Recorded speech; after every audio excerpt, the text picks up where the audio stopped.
ஆரம்பிக்கலாமா? என்னெல்லாம் அவதூறுகள் நம்ம விஜய் மேல சொல்லி மக்களை நம்ப வைக்கலாம், என்னெல்லாம் சூழ்ச்சிகள் நம்ம விஜய் மேல பண்ணி மக்களை நம்ப வைக்கலாம். சில சூழ்ச்சிக்கார கூட்டங்கள் இதை தொடர்ந்து செஞ்சுக்கிட்டு தான் இருக்கு. யோசிங்க, நம்மளால முடியாது எதுவும் இல்ல. யோசிங்க, ஆளுக்கள் யோசிங்க, என்ன பண்ண முடியும் யோசிங்க. அவன் நல்லா இருக்க கூடாது, அவனை சந்தோஷமா இருக்க விட கூடாது.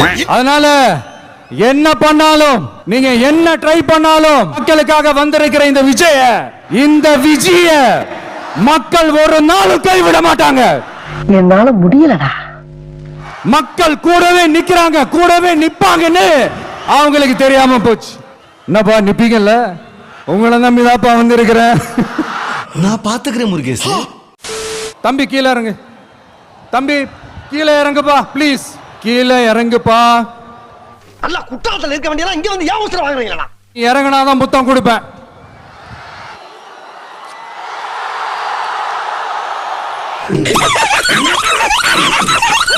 அதனால நாங்க ஒரு வழியில அரசியல் செஞ்சுக்கிட்டு போயிட்டு இருக்கிறோம். உங்களுக்கு தான் டிவிக்கு ஒரு பொருட்டே இல்லல, அப்புறம் ஏன் கதறீங்க? எனக்கு பொறாமலாம் இல்ல, லைட்டா பொறாம தான். அப்புறம் ஆளாளுக்கு அங்க போயிட்டு இங்க போயிட்டு புலம்பி தள்ளிக்கிட்டு இருக்கிறீங்க. யாரும் கண்டுக்காதீங்க உன. இது எப்படி இருக்கு தெரியுமா? எனக்கு பயம் இல்ல, எனக்கு பயம் இல்ல அப்படின்னு சத்தமா சவுண்ட் விட்டுக்கிட்டே சத்தமா பாட்டு பாடிக்கிட்டு இந்த நடுங்கிக்கிட்டே சின்ன பசங்க நடந்து போவாங்க, அந்த மாதிரி இருக்கு.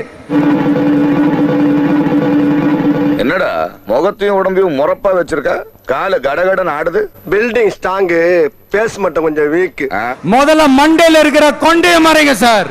சும்மா மாறு வேஷத்துல மறு வச்சுக்கிட்டு மீடியா ஆளு ரேடியோ ஆளுன்னு இவங்க ஆளுங்களே மாத்தி மாத்தி அனுப்பிக்கிட்டு எல்லாம் நம்ம ஆளுங்க தான். ஒளிஞ்சிருக்க லட்சணம் அந்த மாதிரி. உங்களுக்கு நீங்க கொள்ளையடிச்சு வச்சிருக்கிற காசு தான் துணை, ஆனா எனக்கு என் மேல எல்லையில்லா பாசம் வச்சிருக்கிற இந்த மாசு தான் துணை. பெருமையா சொல்லுவேனே.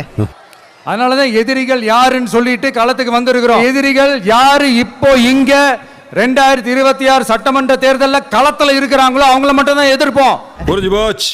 சும்மா களத்திலே இல்லாதவங்களையும் களத்துக்கும் அவங்களுக்கும் சம்பந்தமே இல்லாதவங்களையும் எதிர்க்கிற ஐடியாலாம் இல்ல பாஸ். நீங்க கேட்கிறீங்கன்றதுக்காகலாம் எதிர்த்துட்டு இருக்க முடியாது பாஸ். இதுல வேற பெருமையா மாடல் அரசு மாடல் அரசுங்கிறது இல்ல. நான் கேட்கிறேன், கூச்சமா இல்ல? Thank you so much sir. கூச்சமே இல்ல. இதெல்லாம் கேட்டா விஜய் என்ன அரசியல பேச மாட்டேன்றாரு, விஜய் என்ன பஞ்ச் டைலாக் பேசுறாரு, விஜய் என்ன 10 நிமிஷம் தான் பேசுறாரு, 9 நிமிஷம் தான் பேசுறாரு. நான் எத்தனை நிமிஷம் பேசினா உங்களுக்கு என்ன சார்? நீங்க ஏன் சார் இவ்வளவு டார்ச்சர் பண்றீங்க?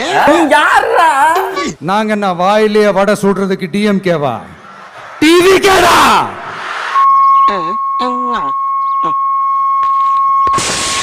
எம்ஜிஆர் அவர்களும் ஜெயலலிதா மேடம் அவங்களும் ஒரே வார்த்தையில சொல்லி இந்த திமுகவை காலி பண்ணாங்கல்ல. எவ்வளவு ஹார்ஷா அவங்கள திட்டுறாங்கன்னு யோசிச்சது உண்டு. இப்பதானே புரியுது. உன்னை பத்தி நான் கூட என்ன நினைச்சுக்கிறேன், நீ சீப்பாளா இருந்திருக்க. அவங்க 2 பேரும் சொன்னதை இப்ப நானும் ரிப்பீட் பண்றேன். திமுக ஒரு தீய சக்தி, திமுக ஒரு தீய சக்தி, திமுக ஒரு தீய சக்தி, திமுக ஒரு தீய சக்தி. Why black? Sham black. நம்ம சிஎம் சார் அவர்கள் பேசும்போது சொன்னாங்க, என் கேரக்டரையே புரிஞ்சுக்க மாட்டேங்கிறேன். Wow nice. இது சினிமா டயலாக் இல்லையா? நான் ஏதாவது பேசினா சினிமா டயலாகா, சார் பேசினா அது சினிமா டயலாக் இல்லையா? சிலப்பதிகாரத்துல இருந்து எடுத்ததா அந்த லைன்.